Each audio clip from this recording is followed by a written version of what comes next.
សម្រាប់ទានពរកូនបងទាំងអស់គ្នាតាមបណ្ដាញ Facebook និង YouTube សូមប្រំទានពរថ្ងៃអាទិត្យទី25ខែ5ឆ្នាំ2025សូមប្រំទានពរទាំងអស់គ្នាអរព្រះគុណព្រះអង្គវេលាម៉ោង5ហាមែន5ទាំងអស់ថ្ងៃនេះណាហាឡេលូយ៉ា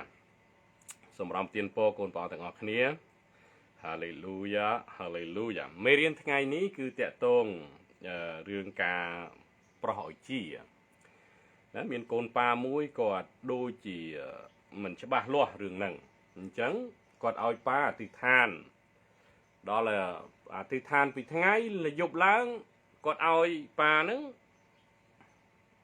អធិដ្ឋានទៀតជួនកាលម៉ោង12យប់ក៏គាត់ខលមកដែរប៉ាអើយអធិដ្ឋានទៀតអញ្ចឹងប៉ាក៏ផ្ញើសារប្រាប់គាត់ច្រើនដងថាការដែលយើងអធិដ្ឋានច្រើនដងមិនសន្មត់ថាឆាប់ជានោះទេអ្វីដែលហោរាបានធ្វើអធិដ្ឋានមួយដងហ្នឹងគឺជាសម្រេចទៅហើយអញ្ចឹងអត់ចាំបាច់អធិដ្ឋានច្រើនដងទេដើម្បីឲ្យរឿងហ្នឹងបានជោគជ័យអាមែនអញ្ចឹងមេរៀនថ្ងៃនេះគឺពន្យល់បន្ថែមកូនព្រះអង្គមួយចំនួនដែលគាត់ខ្វះសេចក្តីជំនឿដើម្បីឲ្យជឿទៅថាអធិដ្ឋានហើយតោងសេចក្តីជំនឿទៅគឺជោគជ័យហើយអាមែនអញ្ចឹងមេរៀនថ្ងៃនេះសម្រាប់កូនព្រះអង្គណាដែលគាត់នៅមានសេចក្តីជំនឿទន់ខ្សោយបន្តិចណាពីព្រោះគាត់នៅប្រពៃណីគាត់ជឿថាត្រូវតែអធិដ្ឋានច្រើនដងមិនឆាប់ជាហោរានេះមិនដែលបង្រៀនចឹងទេណាហោរាបង្រៀនថាអធិដ្ឋានមួយដងជាសម្រេចហើយតោងសេចក្តីជំនឿរហូតទាល់តែជោគជ័យណាឬក៏3ថ្ងៃឬក៏មួយអាទិត្យឬក៏2អាទិត្យទៀតចាំយើងតាក់ទងគ្នាទៀតមិនមែនព្រលឹមឡើងអធិដ្ឋានថ្ងៃអធិដ្ឋានល្ងាចអធិដ្ឋានយប់អធិដ្ឋានម៉ោង2:10អធិដ្ឋានម៉ោង3អធិដ្ឋានដើម្បីឆាប់ជានោះទេអធិដ្ឋានច្រើនដងគឺសម្រាប់ព្រះពរអធិដ្ឋានច្រើនដងសម្រាប់ចាំយាមជួយបងប្អូនយើងអាហ្នឹងអធិដ្ឋានចុះប៉ុន្តែអធិដ្ឋានប្រោះជំងឺយើងអត់ត្រូវធ្វើដូច្នោះទេអាមែនកូនប្រងអូខេអញ្ចឹងយើងនឹងមើលព្រះគម្ពីរម៉ាកុសជំពូក16ជាមួយនឹងគ្នាព្រះគម្ពីរម៉ាកុសជំពូក16ខ17សម្រាប់ប្រទានពរម៉ាកុស16ខ17ទីសម្គាល់ទាំងនេះនឹងជាប់តាមអស់អ្នកដែលជឿគឺថាគេនឹងដេញអារក្សដោយនៅឈ្មោះខ្ញុំហើយនឹងចេះនិយាយភាសាថ្មីខ18នឹងចាប់កាន់ពស់បានឬបើគេផឹកអ្វីពុលនោះមិនធ្វើឲ្យអន្តរាយទេហើយគេនឹងដាក់ដៃលើមនុស្សជំងឺឲ្យបានជាផងអញ្ចឹងទីសម្គាល់នេះគឺតាមអស់អ្នកណាដែលជឿអញ្ចឹងយើងជាអ្នកជឿព្រះអង្គយើងអាចធ្វើការងារនឹងបានការងារអីខ្លះទីសម្គាល់អីខ្លះគេអាចដេញអារក្សដោយនៅនាមព្រះយេស៊ូវចេះនិយាយភាសាថ្មីចាប់កាន់ពស់បានមានន័យថាមានអំណាចលើខ្មាំងសត្រូវណាមិនឲ្យទៅលេងសត្វពស់ទេហើយបើសិនជាយើងហូបអ្វីពុលក៏មិនធ្វើឲ្យខ្លួនយើងអន្តរាយទេអូខេហើយនឹងដាក់ដៃលើមនុស្សជំងឺឲ្យបានជាផងអញ្ចឹងអស់អ្នកណាដែលជឿគឺអាចធ្វើការងារនឹងបានអញ្ចឹងក្នុងការប្រោះជំងឺដេញអារក្សអស់អ្នកណាដែលជឿគឺអាចប្រើប្រាស់នាមព្រះយេស៊ូវហើយអធិដ្ឋានហើយគេនឹងទទួលការព្យាបាលបានមិនមែនចាំបាច់អធិដ្ឋានរាល់ម៉ោងរាល់ពេលងាកអធិដ្ឋានហើយបានជានោះទេនៅពេលដែលយើងអធិដ្ឋានញឹកញាប់ពេកក្នុងរោគាតែមួយគឺយើងបាត់បង់សេចក្តីជំនឿហើយមានន័យថាអ្វីដែលយើងកំពុងតែអធិដ្ឋានមុននឹងបន្តិចคล้ายជាអសប្បអញ្ចឹងសេចក្តីអធិដ្ឋានញឹកញាប់សម្រាប់ការប្រោះជំងឺគឺធ្វើឲ្យសេចក្តីជំនឿរបស់យើងអន់ខ្សោយទៅវិញឃើញទេអញ្ចឹងការអធិដ្ឋានដោយពេញដោយសេចក្តីជំនឿហើយតោងយកសេចក្តីជំនឿហ្នឹងសេចក្តីអធិដ្ឋានបែបហ្នឹងមានប្រសិទ្ធភាពជាងអាមែនម៉ាកុស16ជំពូក17ណា ចំពុក16ខ17ទីសម្គាល់ទាំងនេះនឹងជាប់តាមអស់អ្នកណាដែលជឿគឺថាគេនឹងដេញអារៈដោយនៅឈ្មោះខ្ញុំហើយនឹងចេះនិយាយភាសាថ្មីណាភាសាថ្មីហ្នឹងគឺភាសារបស់ព្រះណាមារាឆកាថារាបាស៊ីធេរណាម៉ាន់ទីនធេរេបេស៊ីធេរណាម៉ាន់ទេអូខេអត់មានអ្នកណាបកប្រែបានទេក៏អត់មានអ្នកណាយល់ដែរណាព្រោះត្រាតែកូនព្រះអង្គហ្នឹងមានអំណោយទានក្នុងការបកប្រែអូខេចាប់កាន់ពួកបានឬគេផឹកអ្វីពលនោះមិនធ្វើឲ្យខ្លួនណានោះមិនធ្វើឲ្យអន្តរាយទេហើយគេនឹងដាក់ដៃលើមនុស្សជំងឺឲ្យបានជាផងអញ្ចឹងកូនព្រះអង្គគ្រប់រូបមានអំណាចក្នុងការងារធ្វើការងារហ្នឹងដោយក្នុងនាមព្រះយេស៊ូវដេញអារៈប្រោះជំងឺបានប្រកាសជាបានអាមែនហាឡេលូយ៉ាយើងមើលគំរូនៅក្នុងព្រះយេស៊ូវធ្វើណាយើងមើលព្រះយេស៊ូវតើព្រះអង្គអធិដ្ឋានយ៉ាងម៉េចព្រះគម្ពីរម៉ាកុសជំពូក9ខ14ព្រះគម្ពីរម៉ាកុសជំពូក9ខ14សម្រាប់ទានពរលុះបានមកដល់ពួកសិស្សហើយនោះទ្រង់ឃើញមានហ្វូងមនុស្សជាធំនៅព័ទ្ធគេជុំវិញក៏មានពួកអាចារ្យខ្លះកំពុងតែដេញដោលសួរនាំកាលវងមនុស្សឃើញទ្រង់ស្រាប់តែកើតមានសេចក្តីស្រឡាំងកាំងរួចរត់ទៅទទួលដោយទ្រង់ដោយគោរព16ទ្រង់មានបន្ទូលសួរអាចារ្យថាតើអ្នករាល់គ្នាជជែកពីរឿងអ្វីនឹងអ្នកនេះអ្នកនោះមានម្នាក់ក្នុងហ្វូងមនុស្សទូកាត់ឆ្លើយថាលោកគ្រូអើយខ្ញុំបាននាំកូនខ្ញុំមកឲ្យលោកព្រោះវាមានអារៈកោចូលអូខេនៅកន្លែងណាដែលអារៈជន់វាម្ដងនោះធ្វើឲ្យវាប្រកាច់ជាខ្លាំងវាបែកពពុះមាត់ព្រមទាំងសង្កៀតថ្មិញហើយចេះតែហេវទៅខ្ញុំបានសូមពួក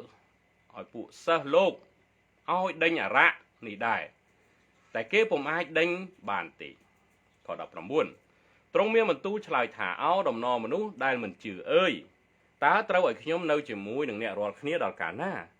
តើត្រូវឲ្យខ្ញុំទ្រាំនឹងអ្នករាល់គ្នាដល់កាលណាទៀតចូលនាំវាមកឯខ្ញុំអាមែនគេក៏នាំវាទៅកាលបានឃើញទ្រង់នោះស្រាប់តែអារៈជន់វាឲ្យប្រកាច់ដួលននីលនៅដីទាំងបែកពពុះមាត់ទ្រង់មានបន្ទូលសួរឪពុកថាវាបានឈឺដូច្នេះជាយូរប៉ុន្មានមកហើយគាត់ទូលឆ្លើយថាតាំងតែពីតូចមកខ22ជួនកាលក៏បោះវាទៅក្នុងភ្លើងក្នុងទឹកជាញយដើម្បីនឹងបំផ្លាញវាទៅ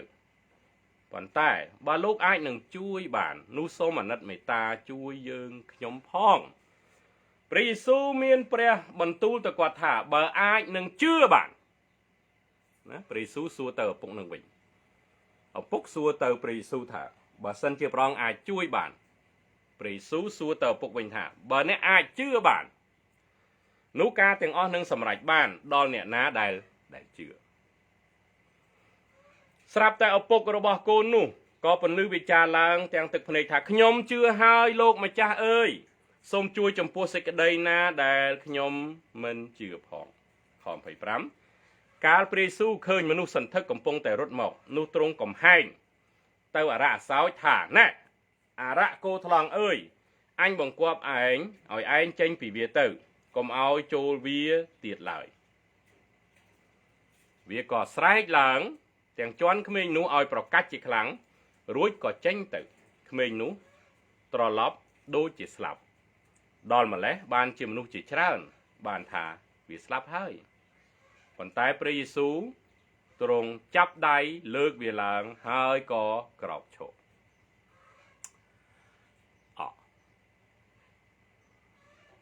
លោកឪពុកមានកូនដែលឈឺមានអារៈគោថ្លង់ចូលកូនសិស្សព្រះអង្គមិនអាចដេញបានក គាត់មកស្នើសុំព្រះយេស៊ូវបើសិនជាលោកអាចជួយបានសូមជួយផងព្រះយេស៊ូវឆ្លើយទៅថាបើអ្នកអាចជឿបានបើអ្នកអាចជឿនឹងអ្វីបានសម្រេចអញ្ចឹងលោកឪពុកថាខ្ញុំជឿហើយសូមជួយផងអញ្ចឹងព្រះអង្គក៏កំហែងឲ្យអារៈគោនឹងចេញទៅហើយព្រះអង្គក៏ចាប់ដៃវាឡើងហើយវាក៏ក្រោកឈរអញ្ចឹងសេចក្តីប្រោសឲ្យជាអាស្រ័យនៅក្នុងនាមការព្យាបាលមាន4ប្រភេទណាជាក្នុងនាមព្រះយេស៊ូវជាក្នុងសេចក្តីជំនឿជាក្នុងព្រះចេស្តាជាក្នុងសេចក្តីមេត្តាករុណានៅសាច់រឿងនេះគឺជំនឿលោកឪពុកត្រូវតែជឿហើយព្រះយេស៊ូវប្រកាសណាស់ទ្រង់ជឿអញ្ចឹងបើសិនជាលោកឪពុកនោះមិនព្រមជឿទេការរំដោះក៏មិនអាចទៅរួចដែរហើយគាត់ក៏ស្រែកឡើងថាខ្ញុំជឿហើយសូមជួយផងសូមជួយផងនោះព្រះយេស៊ូវក៏កំហែងឲ្យអារៈនោះចេញពីក្មេងនោះទៅអញ្ចឹងការដែលប្រោះជំងឺដេញអារៈយើងមិនអធិដ្ឋានព្រលឹមឡើងអធិដ្ឋានព្យាបាលថ្ងៃឡើងអធិដ្ឋានព្យាបាលយប់ឡើងអធិដ្ឋានព្យាបាលម៉ោង12យប់អធិដ្ឋានព្យាបាលម៉ោង3ភ្លឺអធិដ្ឋានព្យាបាលមិនអញ្ចឹងទេអធិដ្ឋានព្យាបាលមួយដងជាសម្រេចមិនចាំបាច់អធិដ្ឋានច្រើនដងទេពេលណាយើងអធិដ្ឋានច្រើនដងវាធ្វើឲ្យសេចក្តីជំនឿយើងខ្សោយពីព្រោះមានន័យថាម៉េចមានន័យថាអ្វីដែលយើងអធិដ្ឋានមុនអត់បានការអត់បានប្រយោជន៍គឺមានន័យដូច្នោះបើយើងអធិដ្ឋានច្រើនដងក្នុងការប្រោះជំងឺឧទាហរណ៍តែពេលព្រឹកអធិដ្ឋានរួចហើយដល់ថ្ងៃឡើងហៅអធិដ្ឋានទៀតយប់ឡើងអធិដ្ឋានទៀតអត់បានទេអត់ត្រឹមត្រូវទេពេលណាអធិដ្ឋានម្ដងហើយគឺចាំ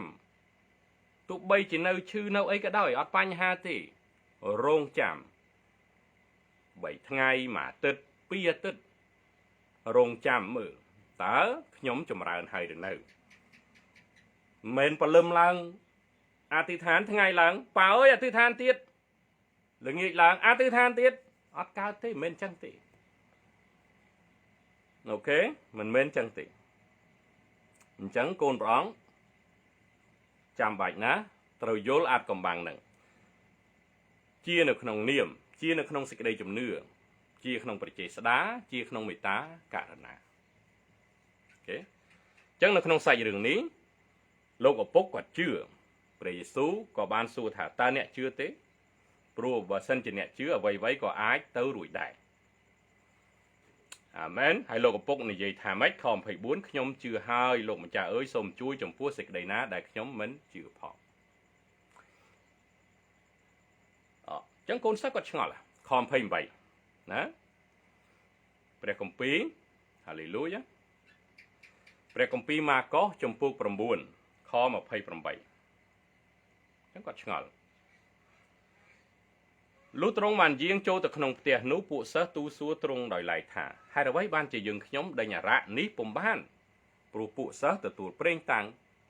ទទួលអំណាចពីព្រះយេស៊ូវផ្ទាល់ឲ្យមានអំណាចលើរោគាលើអារៈសោយទាំងអស់ចុះហេតុអីគ្រាន់ជាអារៈគោថ្លង់ហេតុអីខ្ញុំដេញមិនបានខ29ទ្រង់មានបន្ទូលថាដែលនឹងដេញអារៈបែបនេះបាននោះគឺដោយសារតែអធិដ្ឋានហើយនឹងតមទេអញ្ចឹងកូនព្រះអង្គអត់ដែលបានតមទេរីឯព្រះយេស៊ូវទ្រង់តម40យប់40ថ្ងៃមុននឹងព្រះអង្គធ្វើការងាររីឯសាវកអត់ដែលបានតមបានទេម្ដងបន្តិចហើយដូច្នេះហើយបានព្រះអង្គធ្វើការងារនឹងបានអញ្ចឹងកូនព្រះអង្គណាដែលចង់ដើរនៅក្នុងអំណាចខ្ពស់ចាំបាច់ណាត្រូវតមអូខេត្រូវតែតបយើងមើលគំរូផ្សេងទៀតព្រះគម្ពីរម៉ាកុសព្រះគម្ពីរម៉ាកុសជំពូក6អរគុណព្រះអង្គព្រះគម្ពីរម៉ាកុសជំពូក6ពីខ1ទៅ ព្រះយេស៊ូវទ្រង់យាងចេញពីទីនោះទៅឯស្រុកទ្រង់វិញហើយពួកសិស្សក៏តាមទ្រង់ទៅខ2ដល់ថ្ងៃឈប់សម្រាកទ្រង់ចាប់តាំងបង្រៀននៅសាលាប្រជុំណាថ្ងៃឈប់សម្រាកហ្នឹងគឺថ្ងៃល្ងាចថ្ងៃសុក្រដល់ល្ងាចថ្ងៃសៅរ៍គឺជាថ្ងៃសាបាតហើយការបង្រៀនគឺនៅថ្ងៃល្ងាចថ្ងៃសុក្រដល់ល្ងាចថ្ងៃសៅរ៍ដល់ថ្ងៃឈប់សម្រាកទ្រង់ចាប់តាំងបង្រៀននៅក្នុងសាលាប្រជុំហើយមនុស្សជាច្រើនដែលកំពុងតែស្ដាប់ទ្រង់ក៏នឹកផ្លែកក្នុងចិត្តដោយថាអ្នកនេះមានសេចក្តីទាំងនេះពីណាមកចំណេះណាណដែលបានឲ្យមកគាត់បានជាមានការរឹតបារមីយ៉ាងនេះកើតមកដោយសារដៃគាត់ដូច្នេះអញ្ចឹងមុនដំបូងគេសរសើរថាលោកយេស៊ូវមួយនេះរ៉ាប៊ីមួយនេះលោកគ្រូមួយនេះចែកចាយដូចជាមានឥទ្ធិឫទ្ធិដូចជាមានអំណាចខ3តើគាត់មិនមែនជាជាងឈើជាកូននៃនាងម៉ារីហើយជាបងយ៉ាកុបយ៉ូសែបយូដាសនិងស៊ីម៉ូនទេឬអីហើយប្អូនស្រីគាត់តើមិននៅជាមួយនឹងយើងនៅទីនេះទេឬអីអ្នកទាំងនោះក៏អន់ចិត្តនឹងទ្រង់អញ្ចឹងគេចាប់ផ្ដើមបន្ទាបព្រះអង្គនៅស្រុកកំណើតខ្លួនឯងថាចេះពីណាមកឪពុកជាងឈើហ្នឹងហ៎ឃើញទេហើយបងប្អូននៅជាមួយតែយើងធ្លាប់លេងជាមួយគ្នាពីក្មេងអញ្ចឹងគេចាប់ផ្ដើមបន្ទាបព្រះអង្គខ4តែព្រះយេស៊ូវមានព្រះបន្ទូលទៅគេថាហោរាមិនមែនឥតគេរាប់អានទេលើកតែនៅក្នុងស្រុកខ្លួនឬក្នុងពួកញាតិសន្តានហើយនៅក្នុងផ្ទះខ្លួនចេញខ5នៅទីនោះទ្រង់ពុំអាចនឹងធ្វើការរឹតបារមីបានទេនៅទីណាស្រុកកំណើតរបស់ព្រះយេស៊ូវបេក្លេហឹមមិនអាចមិនមែនព្រះអង្គឥតមានព្រះចេស្តានៅស្រុកកំណើតទេមិនអញ្ចឹងទេគឺអ្នកដែលនៅជុំវិញមិនទទួលស្គាល់អំណាចព្រះចេស្តារបស់ព្រះយេស៊ូវអញ្ចឹងនៅពេលដែលយើងចង់ជាលុះត្រាតែយើងទទួលស្គាល់អ្នកដែលគេអធិដ្ឋានឲ្យយើងថាគាត់ជាអ្នកតំណាងព្រះគាត់មានអំណាចគាត់អធិដ្ឋានឲ្យខ្ញុំនឹងជាបញ្ហាគឺនៅពេលដែលអ្នកដែលអធិដ្ឋានហ្នឹងគឺជាអ្នកក្រុមគ្រួសារឧទាហរណ៍ឬក៏អ្នកក្នុងពួកជំនុំនៅក្នុងព្រះវិហារអញ្ចឹងផ្នត់គំនិតមនុស្សមិនត្រូវឲ្យវាមិនសូវឲ្យតម្លៃនៅពេលណាដែលយើងមិនឲ្យតម្លៃអ្នកដែលអធិដ្ឋានឲ្យពេលនោះយើងក៏មិនអាចទទួលអ្វីបានដែរអញ្ចឹងនៅពេលដែល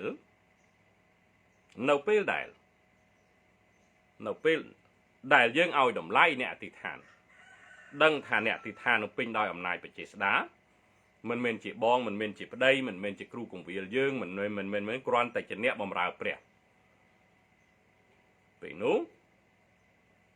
ហើយយើងទទួលអំណាចព្រះចេស្តា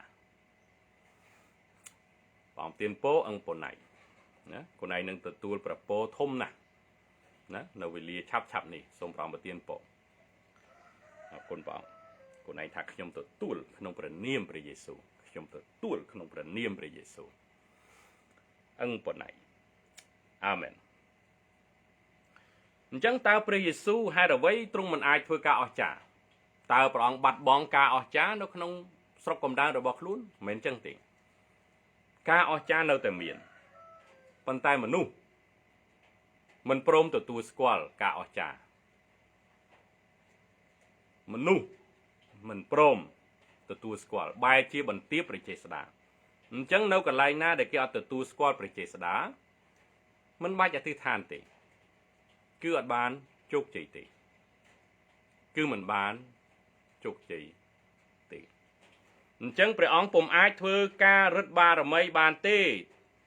ទ្រង់គ្រាន់តែដាក់ព្រះហស្ថ ប្រោះមនុស្សពីការខ្លះឲ្យបានជាប៉ុណ្ណោះចឹងតិចតួចណាស់មិនមែនព្រះអង្គអត់មានបច្ចេស្តាទេពីព្រោះមនុស្សអត់ចេះស្វាគមន៍មនុស្សអត់ចេះទទួលអញ្ចឹងដើម្បី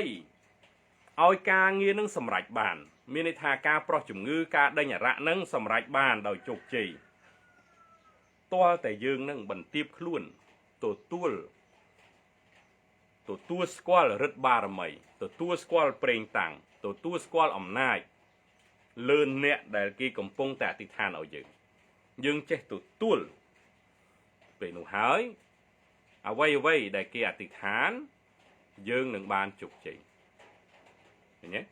ញ្ចឹងអ្នកនៅស្រុកកំណើតព្រះយេស៊ូវព្រះមិនអាចធ្វើការងារអីធំដុំដោយសារពួកគេមិនជឿ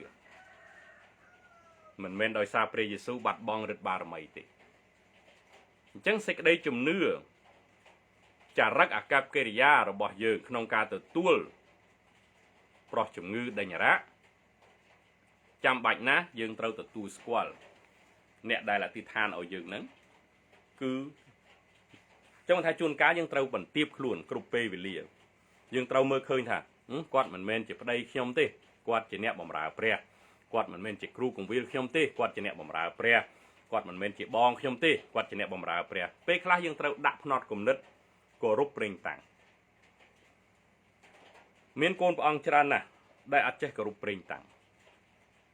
អត់ចេះគោរពប្រេងតាំងរបស់ប្តីអត់ចេះគោរពប្រេងតាំងរបស់ប្រពន្ធអត់ចេះគោរពប្រេងតាំង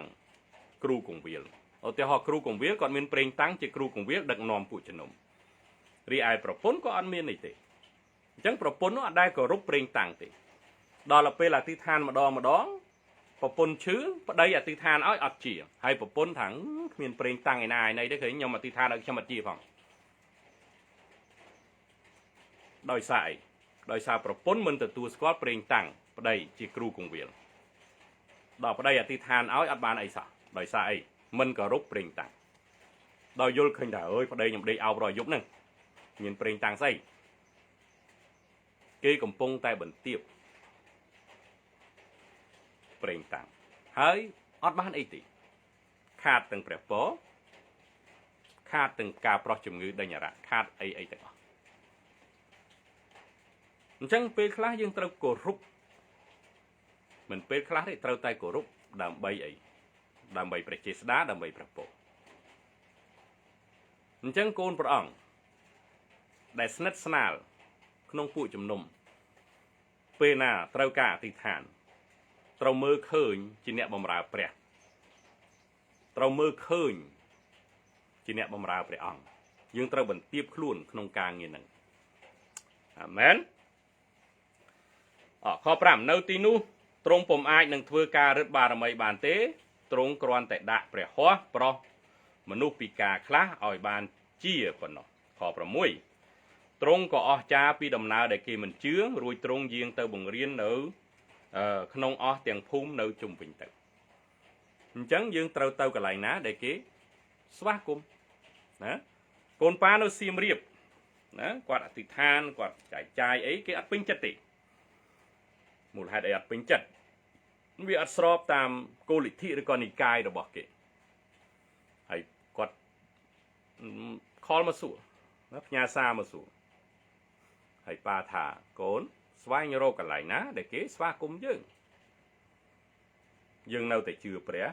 អាមែនយើងនៅតែបម្រើការងារព្រះអង្គប៉ុន្តែព្រះវិហារណាដែលគេស្វាគមន៍យើងទៅព្រះវិហារណាដែលគេអត់ស្វាគមន៍យើងកុំទៅខាតពេលវេលាអញ្ចឹងប៉ាក៏បាននិយាយប្រាប់គាត់ថាទៅស្វែងរកព្រះវិហារណាដែលគេស្វាគមន៍យើងអាមែន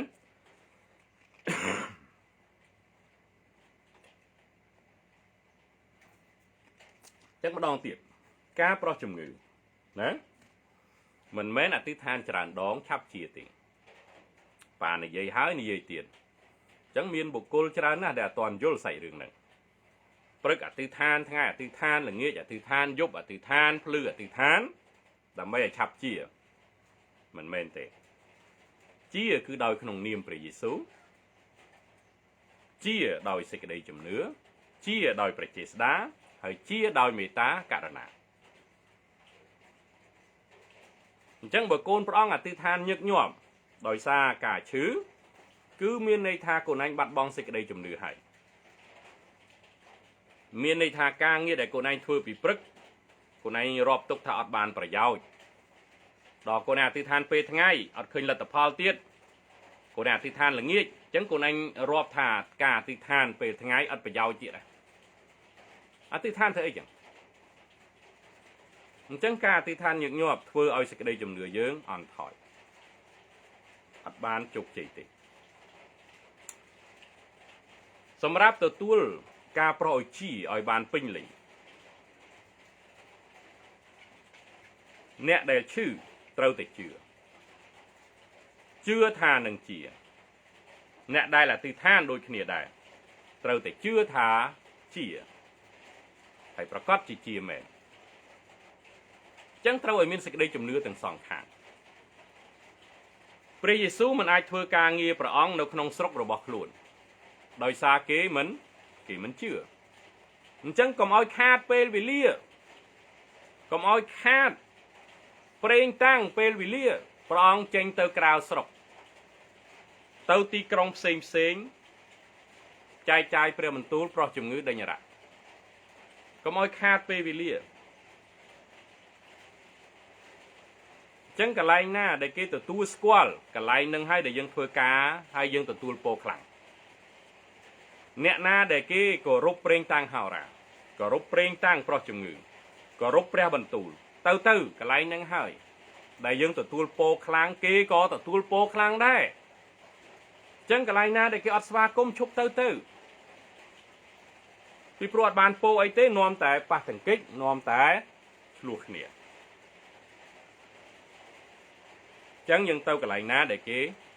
បើកចិត្តឲ្យស្វាគមន៍អាមែនយើងមើលគំរូផ្សេងទៀតម៉ាថាយចំពុក8ម៉ាថាយចំពុក8ខ1ទៅអាមែនអំទានពរពៅគុណធាហាឡេលូយ៉ាកាលព្រះយេស៊ូវទ្រង់បានយាងចុះពីភ្នំមកណានោះមានមនុស្សកកកុញដើរតាមទ្រង់ក៏ឃើញមានមនុស្សខ្លងម្នាក់មកក្រាបថ្វាយបង្គំទូលទ្រង់ថាអោព្រះអម្ចាស់អើយបើទ្រង់សពព្រះハរតីទ្រង់អាចនឹងប្រោសឲ្យទូបង្គំជាស្អាតបានអញ្ចឹងមនុស្សខ្លងនឹងឆ្លាតគាត់ថាបើព្រះអង្គពេញចិត្តឲ្យខ្ញុំជាខ្ញុំប្រកាសជាអញ្ចឹងការអធិដ្ឋានប្រោសជំងឺបើសិនជាព្រះអង្គសពព្រះハរតីនោះយើងនឹងឆាប់បានជាអ្នកខ្លះជាលឿនជាឆាប់អ្នកខ្លះប្រើពេលវេលាប៉ុន្តែឲ្យតែព្រះអង្គសពព្រះハរតី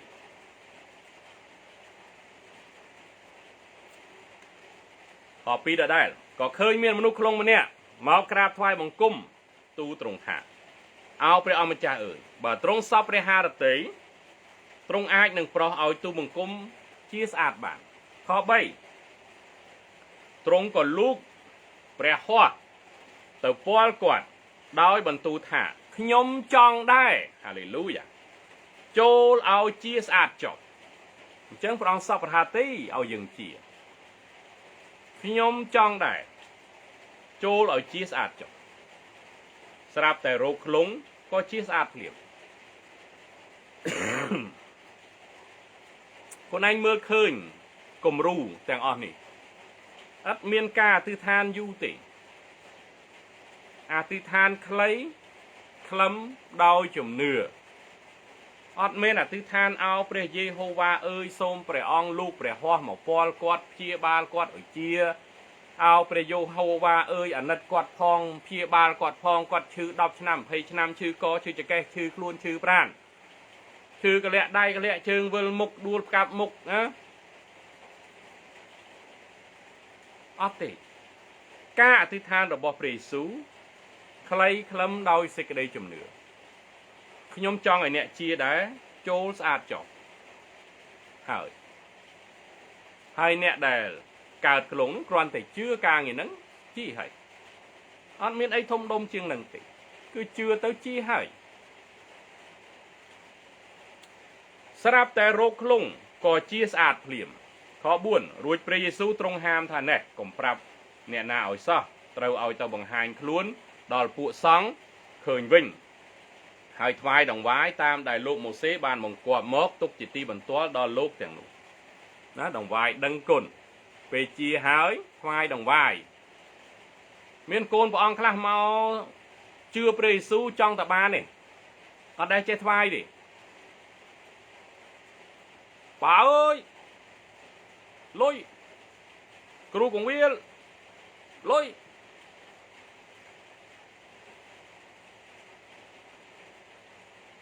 អត់ដែលចេះថ្វាយទេព្រះយេស៊ូវខ្ញុំចង់បាននេះខ្ញុំចង់បាននោះខ្ញុំចង់បាននេះខ្ញុំចង់បាននោះអត់ដែលដាក់ដង្វាយទេព្រះយេស៊ូវខ្ញុំចង់បានឡានប៉ុន្តែអត់ដែលដាក់ដង្វាយទេព្រះយេស៊ូវខ្ញុំចង់ជាអត់ដែលដាក់ដង្វាយទេព្រះយេស៊ូវខ្ញុំចង់រស់ស៊ីសុខសប្បាយប៉ុន្តែអត់ដាក់ដង្វាយអញ្ចឹងការដែលដាក់ដង្វាយគឺជាចំណងមេត្រីពេលម្នាក់នេះជាហើយរួចពីរោគខ្លងព្រះអង្គប្រាប់ថាម៉េចត្រូវទៅបង្ហាញខ្លួនឲ្យពួកសង្ឃឃើញវិញហើយថ្វាយដង្វាយតាមដែលលោកម៉ូសេបានបង្គាប់ដង្វាយដឹងគុណថាខ្ញុំបានជាហើយកូនព្រះអង្គច្រើនណាស់ដែលគាត់អត់ចេះកន្លែងហ្នឹង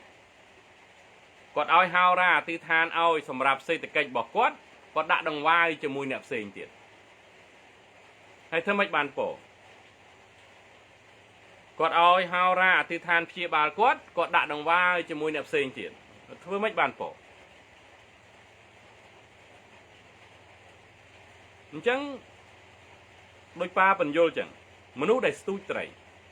មានដងសទូចមានខ្សែហើយមាននុយពេលណាបោះទៅត្រីនឹងតបាក់នុយយើងទាញមកខ្សែនឹងទាញត្រីមកឯណាមកម្ចាស់ដែលកាន់ដងសទូច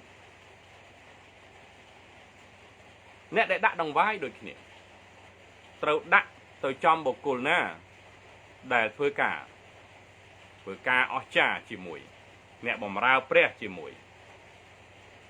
ពេលនោះបញ្ចំចំណុចអញ្ចឹងនៅពេលណាត្រីតបាក់នុយនឹងពេលម្ចាស់ល្វីផ្លែសទូចនឹងមកវិញមកដល់ជាមួយនឹងព្រះពរពីព្រោះអីបានដាក់ដង្វាយចំចំណុចប៉ុន្តែបើយើងចេះតែបោះនុយទៅទឹកត្រីតបាក់ស៊ីអស់ហើយអាអ្នកដែលខំល្វីមកវិញវាអត់មានជាប់ពីព្រោះអត់មានខ្សែ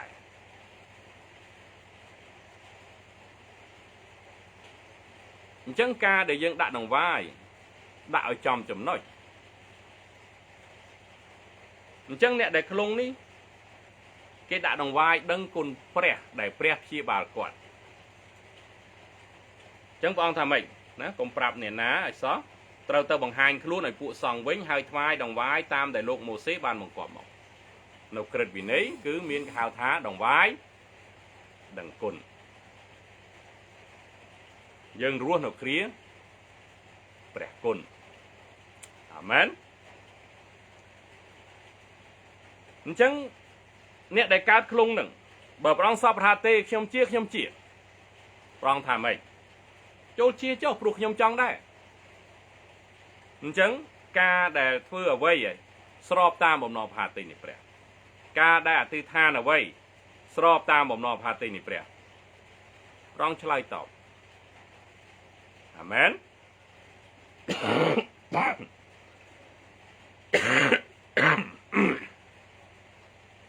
ព្រោះការអធិដ្ឋានរបស់យើងធ្វើម៉េចឲ្យស្របតាមបំណងផាតីនៃព្រះអ្នកខ្លះចង់ជាមួយរំពេចប៉ុន្តែបំណងផាតីនៃព្រះចង់ឲ្យម្នាក់ហ្នឹងប្រើពេលចង់ឲ្យម្នាក់ហ្នឹងព្រះអង្គចង់បង្រឹងសេចក្តីជំនឿរបស់គាត់ឲ្យគាត់ឃើញថាព្រះអង្គកំពុងតែធ្វើការឲ្យគាត់ម្ដងបន្តិចឲ្យមានសេចក្តីជំនឿរឹតតែមាំទៅឃើញទេប៉ុន្តែមនុស្សយើងច្រើនតែគិតចង់ឲ្យព្រះធ្វើតាមចិត្តយើងប៉ុន្តែបំណងផាតីនៃព្រះហើយនឹងយើងវាខុសគ្នាចិត្តដែលយើងចង់វាមិនដូចបំណងផាតីនៃព្រះទេព្រះអង្គចង់ឲ្យយើងល្អ ចឹងមនុស្សមួយចំនួនមិនបានជាមួយរំពេចទេប្រកាសជាប្រើពេលហើយទូនីតិរបស់យើងគឺតោងសេចក្តីជំនឿនឹងឲ្យជាប់ដើម្បីឲ្យបានជារហូតអាមែនអញ្ចឹងការអធិដ្ឋានដែលស្របតាមបំណងប្រហាទេនេះព្រះគឺព្រះអង្គឆ្លើយតបជាមួយគំរូផ្សេងទៀតនៅក្នុងម៉ាថាយ8ដដែលចុះទៅក្រោមបន្តិចខ5ការព្រះយេស៊ូវទ្រង់បានយាងចូលទៅក្នុងកាពឺណាំហើយនោះមេតបម្នាក់មកឲ្យទ្រង់ទូលអង្វរថាព្រះម្ចាស់អើយបើទូបង្គំវាស្លាប់ដៃស្លាប់ជើងដេកនៅផ្ទះវេទនាខ្លាំងណាស់គេអ្នកបម្រើគាត់នឹងព្រះយេស៊ូវទ្រង់មានបន្ទូលតបថាខ្ញុំនឹងទៅប្រោះឲ្យជាព្រះអង្គចង់ទៅប្រោះឲ្យជាខ8តែមេតបទូលប្រកែកថាព្រះអង្គម្ចាស់អើយទូបង្គំមិនគួរនឹងទទួលទ្រង់ក្នុងផ្ទះទូបង្គំទេសូមទ្រង់គ្រាន់តែមានព្រះបន្ទូលមួយព្រះអស់មកប៉ុណ្ណោះនោះបាវទូបង្គំនឹងបានជាហើយចឹងមេតបម្នាក់ហ្នឹងមកអង្វរស្រែកហៅរកព្រះយេស៊ូវជួយថាបាវទូបង្គំនឹងស្លាប់ដៃស្លាប់ជើងវេទនាណាស់នៅផ្ទះបងថាអីទេចាំខ្ញុំទៅមេតបនោះថាអង្គហើយខ្ញុំមិនសមនឹងទទួលព្រះអង្គនៅផ្ទះខ្ញុំទេប៉ុន្តែព្រះអង្គគ្រាន់តែមានព្រះបន្ទូលតែមួយម៉ាត់មកនោះអ្នកបម្រើខ្ញុំបានជាហើយខ9ត្បិតទូបង្គំជាមនុស្សនៅក្រោមបង្គាប់គេដែរហើយមានទេហ៊ាននៅក្រោមអវាទទូបង្គំបើទូបង្គំប្រាប់ទៅម្នាក់ថាទៅនោះវាក៏ទៅប្រាប់ម្នាក់ទៀតថាមកវាក៏មកហើយប្រាប់ថាទៅបាវថាធ្វើការនេះនោះវាក៏ធ្វើតាមអញ្ចឹងក្នុងនាមគាត់ជាមេតបគាត់យល់អត្ថន័យនៃសម្លេងនៃអវ័យដែលហៅថាច្បាប់ឬក៏ការបញ្ជាគាត់ជាមេតបហើយគាត់នៅក្រោមអវាទរបស់គេដែរអញ្ចឹងបើមេរបស់គាត់ហៅគាត់ប្រាប់គាត់ធ្វើអីគាត់ធ្វើហ្នឹងហើយគាត់ដូចគ្នានៅពេលដែលគាត់ប្រាប់កូនចៅគាត់ធ្វើអីកូនចៅគាត់ធ្វើហ្នឹងឲ្យទៅឲ្យនៅឲ្យមកវានឹងមកអញ្ចឹងមេទាហានយល់អំណាចព្រះបន្ទូលសម្ដីដែលមានអំណាចហ្នឹងខ10កាលព្រះយេស៊ូវបានឮពាក្យនោះហើយទ្រង់មានសេចក្តីអស្ចារ្យក្នុងព្រះハរតីរួចមានព្រះបន្ទូលទៅពួកអ្នកដែលតាមទ្រង់ថាខ្ញុំប្រាប់អ្នករាល់គ្នាជាប្រកាសថាខ្ញុំមិនដែលឃើញសេចក្តីជំនឿជាខ្លាំងដល់ម្លេះទេទោះទាំងនៅក្រុងសាសអ៊ីស្រាអែលផងអញ្ចឹងសេចក្តីជំនឿរបស់មេតបនេះខ្លាំងណាស់យល់អាចកំបាំងរបស់ព្រះបន្ទូលព្រះអង្គមិនទៅទេព្រះបន្ទូលព្រះអង្គគ្រប់គ្រាន់ក្នុងការងារនឹងហើយគាត់យល់ពីព្រោះគាត់ជាមេតបចឹងសម្ដីគាត់កូនចៅគាត់ត្រូវតែគោរពហើយសម្ដីរបស់មេគាត់ក្នុងនាមគាត់ជាកូនចៅត្រូវតែគោរពព្រះបន្ទូលរបស់ព្រះបន្ទូលត្រូវតែគោរពព្រះបន្ទូលត្រូវតែគោរពអ្នកដែលថ្លែងគឺព្រះយេស៊ូវថ្លែងព្រះបន្ទូលអញ្ចឹងបើព្រះយេស៊ូវថាជាព្រះបន្ទូលត្រូវតែគោរពប្រកាសជាអញ្ចឹងសេចក្តីជំនឿនេះអស្ចារ្យណាស់ព្រះអង្គមិនដែលឃើញទេទោះបីជានៅក្នុងសាសអ៊ីស្រាអែលទាំងមូលផងអញ្ចឹងព្រះបន្ទូលព្រះអង្គដែលចេញពីមាត់របស់ទ្រង់គ្រប់គ្រាន់ព្យាបាលព្រះអង្គមិនចាំបាច់ទៅទេព្រោះវាដូចជាអត់សមកន្លែងគាត់មិនសមរម្យចាខ11ខ្ញុំប្រាប់អ្នករាល់គ្នាថានឹងមានមនុស្សជាច្រើនពីទិសខាងកើតនិងទិសខាងលិចមកអង្គុយជាមួយនឹងលោកអាប់រ៉ាហាំលោកអ៊ីសាក់និងយ៉ាកុបនៅក្នុងនគរឋានសួគ៌មានន័យថាម៉េចណាដូចមេតបទាហានរ៉ូមនេះសាសដតីសុទ្ធហើយមានសេចក្តីជំនឿណាស់រីឯពូជអម្បូរដែលព្រះអង្គរើសតាំងស្រឡាញ់បែជាបដិសេធព្រះអង្គហើយព្រះអង្គមានព្រះបន្ទូលថាម៉េចហោរាមិនខ្វះអ្នករាប់អានទេលើកលែងតែនៅក្នុងស្រុករបស់ខ្លួន Chẳng nè đọt tì, sát đọt tì, tôi tuôn bệ ong. Ri ai sát đại bệ ong rư. Bạc để sai trùng bình. Chẳng nâng miên kia một đọt. Sát đọt tì, cúp tiền đồng bòn. Từ kháng lệch, từ kháng cát mọc ông côi chỉ mùi lục Abraham, lục Isaac, nâng lục Jacob, nơi nó cô thản sủa. Khi nâng miên xích đây chùm nưa khlang chiếng, khi nâng đa trâu chiếng. Đôi rõ ngày ní chân chiết dụ đá, khi nâng rong chăm preh Messi rồi bọc kì. Khi ở tù squal pre Giêsu chỉ preh Messi rồi bọc kì tì. Khi ở tù squal tì. Chẳng nè đại ở tù squal pre Giêsu cứ kia ban sông cua tì. Chẳng cả lành đại kia ban sông cua nâng hái, xa đọt tế cứ vô cả lành. Nè đại ban sông cua nâng ấy. Chẳng pu dầm bố đại bóng rực tặng. Bài chia bạc để sạch vào. Ri ai sát đọt tế đôi chỉ dương chỉ khmai ní. Bài chỉ miên xích đây chùm nưa khlang chiêng tụi mình. Hãy có ai chô rùm cho mùi nâng pu dầm bố Abraham đại. Khó đọc bí. Tại tiếng mà nụ cụp rồi bó nụ cổ nụ. Nâng trâu bó cháu tôi không xích đây ngồi ngất kháng kráo. Nâu thì nụ nâng miền dung nâng sẵn kịch mình. Chẳng pu dầm bố đẹp ọng rư. Và cọt chia chào nè nâng trâu bị nè.ដោយសារគេអត់ទទួលស្គាល់ថាព្រះអង្គជាព្រះយេស៊ូវអាម៉ាស៊ីយ៉ាព្រះមេស៊ីគេនៅតែរងចាំព្រះមេស៊ីរបស់គេគេអត់ជឿថាព្រះអង្គជាព្រះអង្គសង្គ្រោះអញ្ចឹងមនុស្សនគរហ្នឹងនឹងត្រូវបោះបង់នឹងត្រូវធ្លាក់ទៅកន្លែងឋានឃុំប្រលឹងមនុស្សស្លាប់រីឯយើងសះដតីយើងមានជំនឿខ្លាំងជាងយើងជឿថាគ្រាន់តែព្រះអង្គមានព្រះបន្ទូលមួយម៉ាត់គឺជាហើយខ្ញុំជឿអញ្ចឹងមិនបាច់ព្រះអង្គទៅទេគាត់ណាថ្លែងទំនាញមួយម៉ាត់មកគឺជាហើយព្រះអង្គអស្ចារ្យនៅក្នុងចិត្តថាខ្ញុំមិនដែលឃើញសេចក្តីជំនឿដ៏ខ្លាំងម្ល៉េះទេសូម្បីតែនៅក្នុងស្រុកអ៊ីស្រាអែលទាំងមូលផងអាមែន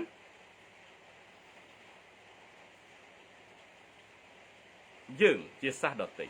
យើងមានសេចក្តីជំនឿមុតមមណាស់អញ្ចឹងព្រះបន្ទូលគ្រប់គ្រាន់ក្នុងការប្រោសឧជាហើយ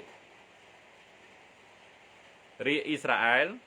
ពូចម្បូរដែលព្រះអង្គរើសបែរជាបដិសេធជាការពិតបច្ចុប្បន្ននេះមានមនុស្សច្រើនណាស់ជឿព្រះយេស៊ូវក៏ប៉ុន្តែនៅតែមានមនុស្សមួយចំនួនដែលអត់ទទួលស្គាល់ហើយរាជដែលព្រះអង្គរើសនឹងឯងគេនៅរងចាំព្រះមេស៊ីរបស់គេអញ្ចឹងប៉ារំលឹកម្ដងទៀតណាបើកូនឯងជាអ្នកជឿព្រះយេស៊ូវហើយបើកូនឯងកាន់សាសនាយូដាគឺកូនឯងដើរផ្លូវខុសហើយពីព្រោះសាសនាយូដាឥតទទួលស្គាល់ព្រះយេស៊ូវជាព្រះមេស៊ីទេគេនៅរងចាំព្រះមេស៊ីរបស់គេរាល់ថ្ងៃហ្នឹងដូចជាពួកអាចារ្យផារ៉េស៊ីពួកគេនឹងគេនៅរងចាំព្រះមេស៊ីរបស់គេអត់ជឿថាត្រូវការលោហិតមករំដោះមកសង្គ្រោះគេអត់ជឿចឹងទេអញ្ចឹងសាសនាយូដាមិនអាចសង្គ្រោះបានទេការសង្គ្រោះគឺការជឿលើព្រះម្ចាស់ព្រះយេស៊ូវគ្រីស្ទការដែលកើតជាថ្មីកើតពីទឹកកើតពីវិញ្ញាណយើងមិនអាចទៅឋានសួគ៌ដោយការខំប្រព្រឹត្តបានទេយើងបានសង្គ្រោះដោយសារព្រះគុណនោះគឺថាព្រះអង្គបានសគត់នៅលើឈើឆ្កាងជំនួសបាបយើងគ្រាន់តែជឿការងារហ្នឹងហើយយើងបានសង្គ្រោះហើយប៉ុន្តែជនជាតិយូដាគេអត់ជឿលើលោហិតរបស់ព្រះយេស៊ូវមកសគត់ហើយលុបលាងបាបគេទេពេលគេទៅឋានសួគ៌គេជឿថាដោយសារការខំប្រឹងរបស់គេអញ្ចឹងបើខ្លួនឯងជាអ្នកជឿព្រះយេស៊ូវហើយខ្លួនឯងកាន់សាសនាយូដាអត់ត្រូវទេ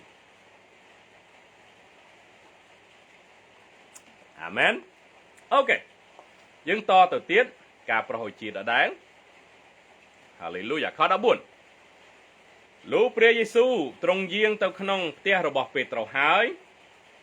នោះឃើញម្ដាយក្មេកគាត់កំពុងតែដេកគ្រុនណាខ14អូខេរួចទ្រង់ពាល់ដៃនាងនោះគ្រុនក៏បាត់ទៅហើយនាងក្រោកឡើងបំរើទ្រង់អញ្ចឹងម្ដាយក្មេកពេត្រុសឈឺហើយព្រះអង្គគ្រាន់តែយកដៃទៅពាល់ដៃនាងអញ្ចឹងការប្រោសឲ្យជានៅទីនេះអត់មានការអធិដ្ឋានផងហ្នឹងគឺព្រះចេស្តាដោយស្ត្រីធ្លាក់ឈាម12ឆ្នាំអញ្ចឹងអត់មានការអធិដ្ឋានណាប៉ុន្តែសេចក្តីជំនឿរបស់នាងនោះគ្រាន់តែពាល់ជាអាវព្រះចេស្តារត់ពីព្រះយេស៊ូវទៅដល់នាងហើយព្រះយេស៊ូវថាអូឈប់អ្នកណាពាល់ខ្ញុំហើយពួកសាវកខាងព្រះអង្គហើយមនុស្សរាប់រយរាប់ពាន់អ្នកប៉ះទង្គិចព្រះអង្គហើយព្រះអង្គសួរថាអ្នកណាពាល់ខ្ញុំមិន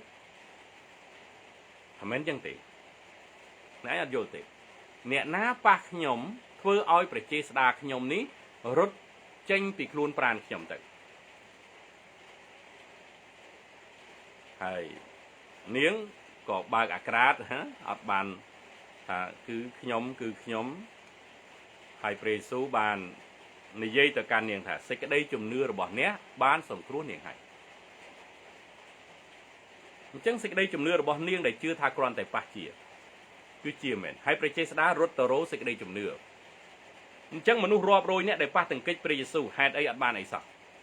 ព្រោះគេអត់ជឿគេអត់ចង់បានអីអត់ថតកូនឯងដឹងថាអ្នកម្នាក់គេមានអំណាចក្នុងការប្រោសជាហើយកូនឯងដឹងថាគាត់មានបច្ចេស្តាមិនបាច់ឲ្យគាត់អធិដ្ឋានទេកូនឯងនិយាយក្នុងចិត្តថាបើសិនជាខ្ញុំចាប់ដៃគាត់ក៏ខ្ញុំជាដែរគឺជាមែនដោយសារអីទោះបីជាម្នាក់នឹងចង់ឬក៏មិនចង់ក៏ត្រូវតែជាដែរព្រះយេស៊ូវអត់បានអធិដ្ឋានឲ្យនឹងស្ត្រីធ្លាក់ឈាមទេណា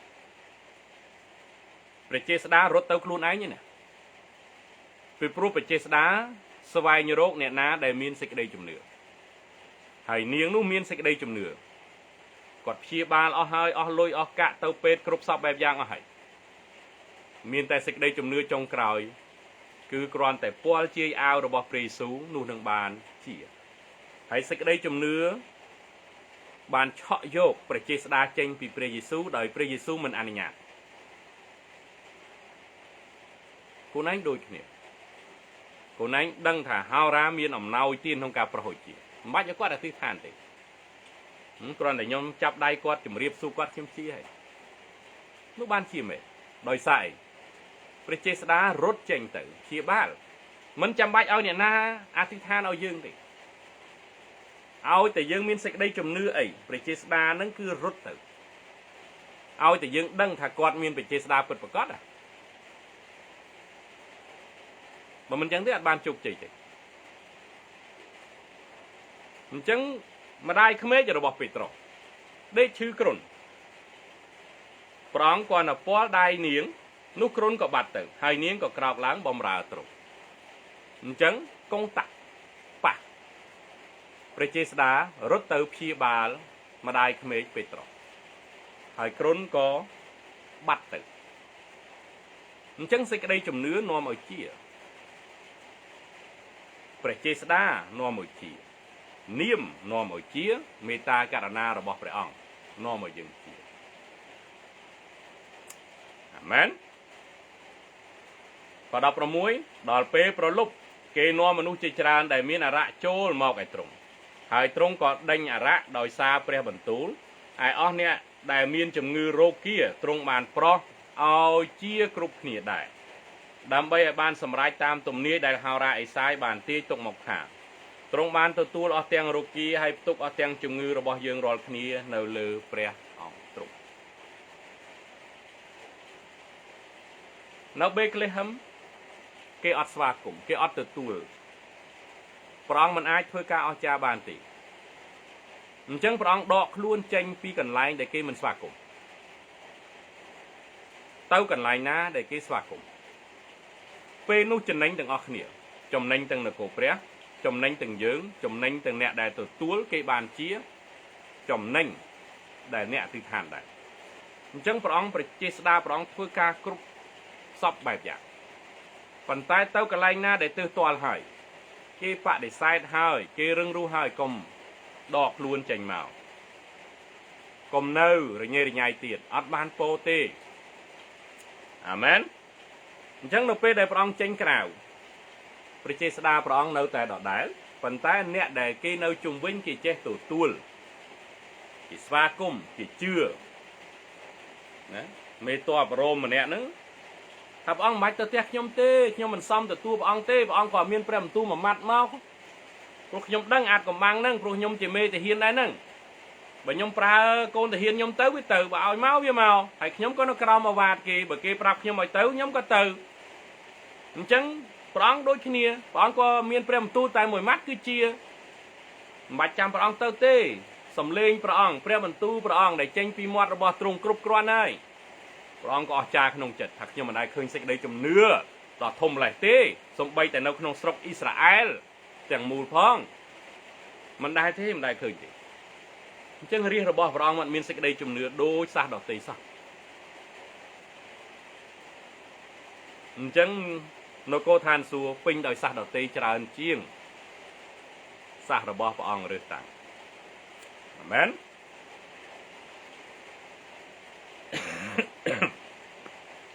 យូហានចំពុក4ព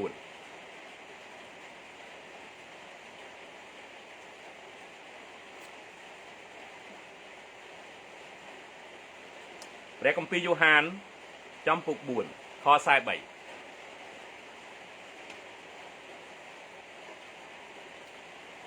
យូហានចំពុក4ខ43កន្លងពីថ្ងៃនោះមកព្រះយេស៊ូវក៏ចេញពីទីនោះទៅឯស្រុកហ្គាលីលេវិញត្បិតទ្រង់ធ្វើបន្ទាល់ដោយព្រះអង្គទ្រង់ថាគេមិនរាប់អានហោរានៅក្នុងស្រុករបស់ខ្លួនទេអូខេ45ដូច្នេះការទ្រង់បានយាងមកដល់ស្រុកហ្គាលីលេហើយនោះពួកអ្នកដែលនៅក្នុងស្រុកនោះក៏ទទួលទ្រង់ដោយបានឃើញអស់ទាំងការដែលទ្រង់ធ្វើនៅក្រុងយេរូសាឡិមក្នុងវេលាបុណ្យពីព្រោះគេក៏បានទៅឯបុណ្យនោះដែរអូខេអញ្ចឹងនៅវេលាបុណ្យព្រះអង្គធ្វើការអស្ចារ្យគេក៏បានឃើញព្រះយេស៊ូវមិននៅបេក្លេហឹមទេព្រះអង្គទៅឯហ្គាលីលេហើយពេលណាព្រះអង្គទៅហ្គាលីលេគេស្វាគមន៍ព្រះអង្គព្រោះគេឃើញគេបានឃើញព្រះអង្គធ្វើការអស្ចារ្យ46រួចមកទ្រង់យាងមកដល់ភូមិណាកាណាក្នុងស្រុកហ្គាលីលេម្ដងទៀតគឺនៅភូមិនោះហើយដែលទ្រង់ធ្វើទឹកប្រែទៅជាស្រាទំពាំងបាយជូរនោះមាននិមឺនម្នាក់មានកូនឈឺនៅឯកាពឺនឹមការលោកបានឮថាព្រះយេស៊ូវបានយាងមកស្រុកយូដាមកដល់ស្រុកហ្គាលីលេហើយនោះលោកក៏ទៅសូមទ្រង់ឲ្យយាងចុះទៅប្រោះកូនឲ្យជាត្បិតកូននោះជិតស្លាប់ហើយអូខេអញ្ចឹងដឹងថាព្រះអង្គមកហ្គាលីលេគាត់ទៅហៅព្រះយេស៊ូវជួយកូនខ្ញុំផងកូនខ្ញុំជិតស្លាប់ហើយ48ព្រះយេស៊ូវទ្រង់មានបន្ទូលទៅលោកថាបើអ្នករាល់គ្នាមិនឃើញទីសម្គាល់នឹងការអស្ចារ្យនោះមិនព្រមជឿទេណាអញ្ចឹងពួកគេនឹងឃើញព្រះអង្គធ្វើការអស្ចារ្យនៅបេក្លេហឹមការថ្ងៃបុណ្យធំបុណ្យរំលង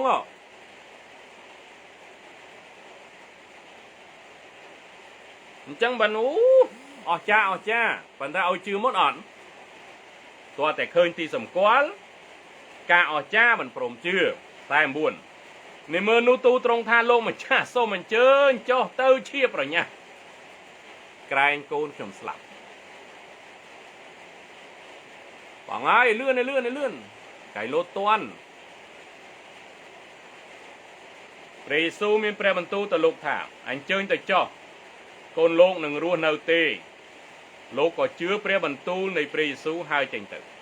ហេតុអីលោកជឿពីព្រោះការលោកបានទៅបុណ្យធំនៅឯបេក្លេហឹមព្រះយេស៊ូវបានមានព្រះបន្ទូលទៅមេតបម្នាក់ hai mê tôm nó có chưa thả lục mình bạch tàu tê còn nền dây mà mặt mau côn trong bàn chia hai chẳng pre Giêsu nâu Galilee ní prong thua đôi kia prong thà ta tử côn lục nâng ruột nâu tê chẳng côn mà nè nắng nè mà nè nắng chưa thả à vay đại pre Giêsu bàn thay tụm này nắng cứ bứtประกอบជាជាមែនអញ្ចឹងគាត់ជឿព្រះបន្ទូលនៃព្រះយេស៊ូវហើយចេញទៅ51កំពុងតែលោកចុះទៅស្រាប់តែពួកបាវលោកមកជម្រាបថាកូនលោកជាហើយដោយសារព្រះបន្ទូលទ្រង់បានថ្លែងទំនាយហើយតួនាទីរបស់ឪពុកគ្រាន់តែជឿហើយកូនក៏ជាគឺរឿងហ្នឹងពិតហើយលោកឪពុកនឹងគាត់ជឿមូលហេតុអីគាត់ជឿពីព្រោះបានឃើញការនឹងម្ដងហើយនៅឯបេក្លេហឹមអញ្ចឹងប៉ាប្រាប់ខ្លួនឯងរឿងមួយការដែលយើងធ្វើទីបន្ទាល់សំខាន់ពេលណាបានជាបានអីនឹងធ្វើទីបន្ទាល់ទៅសំខាន់ពីព្រោះអីពីព្រោះទីបន្ទាល់របស់យើងអាចជួយសង្គ្រោះអ្នកដទៃ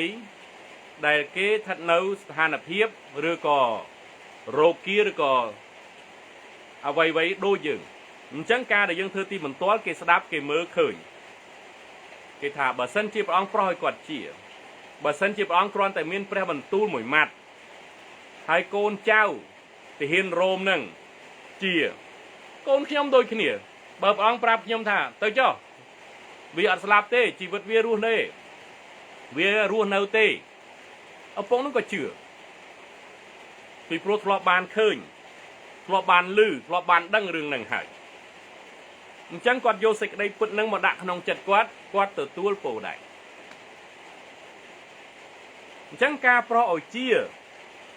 មិនចាំបាច់ដាក់ដៃលើទេការប្រោសឲ្យជាដូចប៉ានិយាយអញ្ចឹងនៅក្នុងនាមនៅក្នុងសេចក្តីជំនឿនៅក្នុងព្រះចេស្តាមេត្តាករុណាចឹងសេចក្តីជំនឿនេះអស្ចារ្យណាស់គាត់ក៏ជឿព្រះបន្ទូលរបស់ព្រះយេស៊ូវហើយចេញទៅកំពុងតែលោកចុះទៅស្រាប់តែពួកបាវលោកមកជម្រាបថាកូនលោកជាហើយដូច្នេះលោកសួរគេថាពីពេលណាដែលកូនបានក្រាន់បើគេជម្រាបថាបាត់គ្រុនពីម៉ោង 1 ម្សិលមិញនោះឪពុកបានដឹងថាគឺជាពេលនោះឯងដែលព្រះយេស៊ូវមានព្រះបន្ទូលថាកូនរស់នៅទេហើយលោកក៏ជឿព្រមទាំងពួកផ្ទះលោកទាំងអស់ដែរអាមែននេះជាទីសម្គាល់ទី2ដែលព្រះយេស៊ូវទ្រង់ធ្វើក្នុងការដែលទ្រង់យាងត្រឡប់ពីស្រុកយូដាមកឯស្រុកហ្គាលីលេវិញអញ្ចឹងការងារដែលព្រះអង្គធ្វើបានសុសសាយបានផ្សាយហើយអ្នកដទៃគេបានឃើញគេអត់ទទួលហោរានៅក្នុងស្រុកគេអត់ទទួលព្រះយេស៊ូវនៅក្នុងស្រុករបស់ព្រះអង្គគេថាកូនជាងឈើកូននាងម៉ារីបងប្អូនគេនេះសូម្បីបងប្អូនស្រីក៏នៅជាមួយយើងដែរអស្ចារ្យអីគេបន្ទាបព្រះយេស៊ូវហើយនៅទីក្រុងរបស់ព្រះអង្គគេអត់ទទួលព្រះអង្គទេអញ្ចឹងព្រះអង្គមិនអាចធ្វើការអស្ចារ្យមិនមែនដោយសារព្រះអង្គបាត់បង់ការអស្ចារ្យទេមែនទេដោយសារគេមិនព្រមជឿមិនព្រមឲ្យតម្លៃហេតុដូច្នេះហើយបានជាគេអត់បានអីសោះហើយយើងដូចគ្នាដែរយើងទៅកន្លែងណាដែលគេស្វាគមន៍គេទទួលព្រះបន្ទូលគេទទួលការប្រោសជាគេទទួលសេចក្តីពិតយើងទៅស្វែងរកដៃគូយើងទៅស្វែងរកកន្លែងហ្នឹងពេលហ្នឹងហើយមិនយើងធ្វើត្រូវដើរត្រូវមានកូនប៉ាខ្លះគាត់ដើរនៅក្នុងអំណាចនេះហើយប៉ុន្តែគាត់បែរទៅក្នុងសាច់ឈាមលោកីមានកូនប៉ាខ្លះគាត់ដើរនៅក្នុងអំណាចនេះហើយគាត់បែរទៅចូលរួមក្នុងនិកាយក្នុងក្រិតក្រមអីដល់ចឹងទៅគាត់ខុសទូនីតិគាត់ហើយវាខុសប្រេងតាំងដែលគាត់ធ្លាប់ដើរឧទាហរណ៍ថានៅនិកាយហ្នឹងគេអត់ទទួលភាសាដទៃហើយគាត់ចេះនិយាយភាសាដទៃឧ ឧទាហរណ៍នៃកាយនឹងគេអត់ទទួលការប្រហុយជាហើយគាត់ចេះគាត់មានអំណោយទានអំណាចប្រហុយជាឬក៏និកាយនឹងគេថាអេរឿងដេញអរៈអត់បានទេហើយគាត់មានអំណាចក្នុងការដេញអរៈអញ្ចឹងគាត់មិនអាចបន្ទាបខ្លួននឹងទៅធ្វើការអញ្ចឹងទេដោយសារកាពះដោយសារប្រាក់ខែទេផ្ទុយទៅវិញយើងគួរណាស់តែស្វែងរកដៃគូដែលសាទរស្វាគមន៍ទទួលស្គាល់អញ្ចឹងពេលព្រះយេស៊ូវធ្វើការអស្ចារ្យនៅបេក្លេហឹមពួកហ្គាលីលេក៏ទៅបេក្លេហឹមដែរឃើញការអស្ចារ្យហ្នឹងអញ្ចឹងពេលព្រះយេស៊ូវត្រឡប់មកហ្គាលីលេវិញគេឃើញការអស្ចារ្យដែលព្រះយេស៊ូវបានធ្វើអញ្ចឹងគេស្វាគមន៍ព្រះយេស៊ូវហើយព្រះអង្គមានព្រះបន្ទូលថាម៉េចអើយអ្នករាល់គ្នានេះ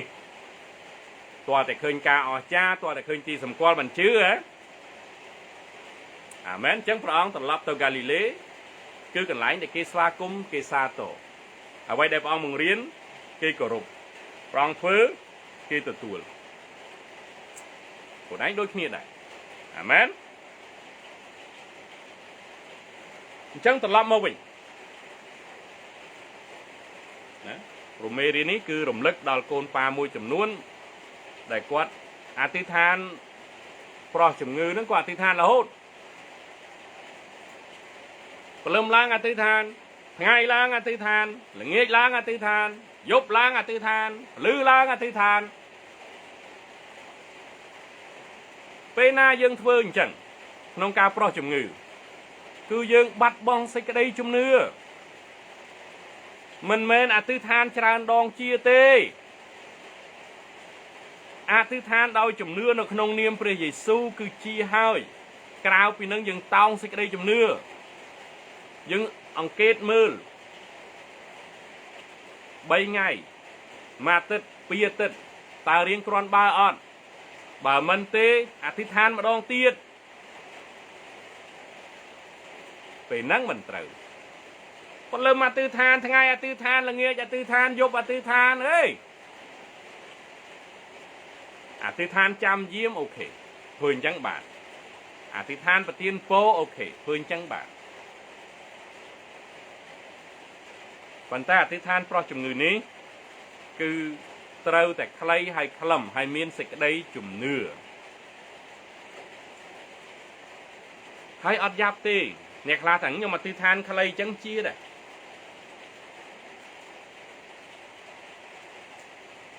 ជាអ្នកខ្លះធ្វើរបាយការណ៍ប្រាប់ព្រះហើយលោកព្រះអង្គអត់ដឹងហ៎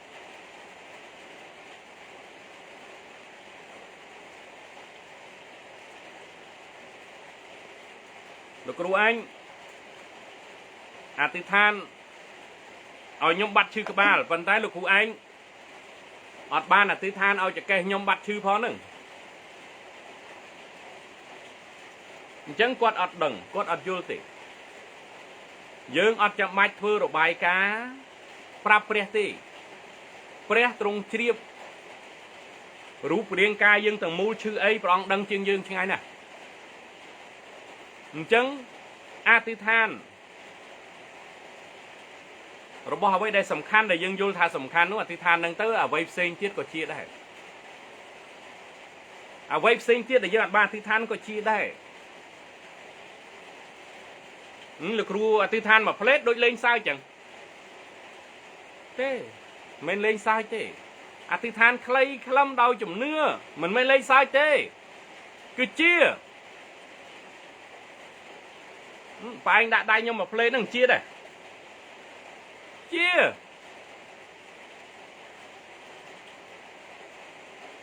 ប៉ែងអត់មានអធិដ្ឋានយូរផងជាដូចអត់យកចិត្តទុកដាក់ក្នុងការអធិដ្ឋានអញ្ចឹងអត់ទេមិនអញ្ចឹងទេពេលណាយើងអធិដ្ឋានខ្លីខ្លឹមដោយជំនឿព្រះអង្គអ្នកព្យាបាលកុំឲ្យសង្ស័យចូលទាន់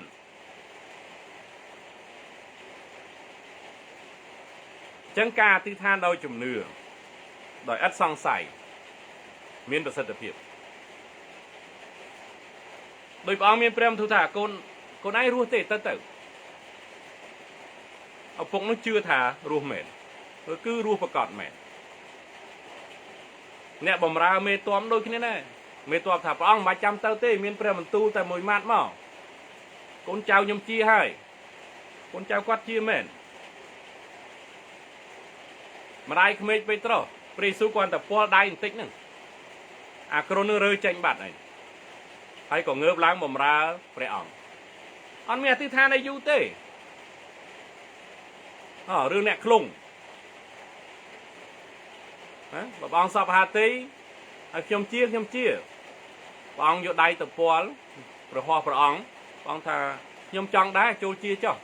ông mẹ thứ than du nè hay cái có chia chẳng thứ than để chia mình mẹ thứ than du rồi thứ than để chia mình mẹ thứ than tràn đong thì thứ than để chia cứ thưa đòi chắp rồi hát lấy khâm pin đôi sẽ đây chùm nửa sân khâm là côn phá còn dối hay vô tội ăn ở vót đôi chùm nửa chẳng đây dân phá qua tay mùi plate cứ cục quan không cáp chi ba lại chỉ cá bứt môn bông phải chỉ miền trâu cá pel vì liếp rồi dân ở toàn dồn phần tay du tàu nghe tàu sưu tàu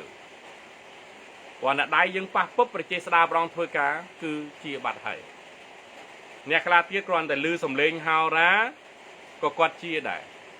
ở chăm bạch oi hào ra thì than phọc amenเป็นคำทำเมเดนี้ปากปอลโกนพระองค์ให้รำลึกดอลโกนพระองค์มวยจำนวนฮาเลลูยาเปลี่ยนแถลงมาตีได้ออกโกนพระองค์ Holy Spirit Generation